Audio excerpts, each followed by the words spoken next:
Bonjour à tous et bienvenue pour cette vidéo de présentation du jeu Dans la tête à Piette en 2 minutes. C'est un jeu familial pour 2 à 5 joueurs d'une durée de 45 minutes avec beaucoup d'échanges et d'interactions entre les joueurs.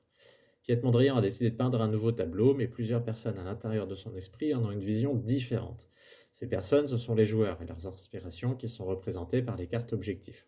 Il y en a deux sortes, basées sur les formes ou sur les couleurs, et avec 3 niveaux de difficulté. Le but étant de marquer le plus de points en intégrant nos objectifs dans le tableau final qu'on va réaliser en commun.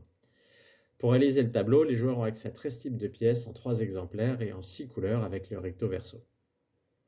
Dans un tour, on peut proposer une pièce, mais pour qu'elle soit validée, il faut que tout le monde soit d'accord.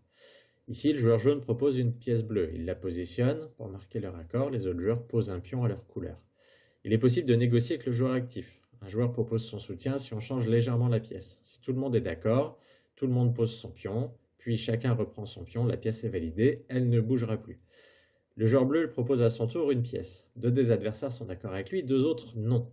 La pièce est alors laissée en état. Si elle est toujours là quand son tour revient, elle sera validée.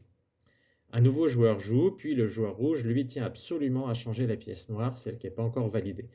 C'est la seconde action qu'on peut faire dans un tour. Il propose une nouvelle pièce. Il obtient le soutien de 2 joueurs, mais il lui en manque toujours 2. Il va alors utiliser autant de jetons noirs que de joueurs qui n'ont pas approuvé. La pièce est alors validée. Chacun reprend ses pions, mais les joueurs qui se sont forcés la main récupèrent les jetons noirs qui ont été mis. Ils pourront les utiliser plus tard. Pour éviter cette situation, le joueur bleu aurait pu, pendant son tour, utiliser aussi des jetons noirs pour que sa pièce soit immédiatement validée et qu'elle ne puisse plus être changée. La partie se déroule ainsi jusqu'à ce que le tableau soit terminé. Au besoin, un joueur peut reprendre des objectifs au début de son tour. Enfin, on vérifie quels sont les objectifs atteints ou non. Les objectifs atteints rapportent des points inscrits dans l'étoile sur la carte, les autres, moins un point.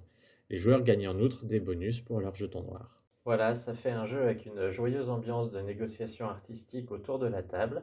J'espère que la présentation vous aura intéressé. Je serais ravi de vous envoyer un prototype ou de vous le présenter à l'occasion. Au revoir.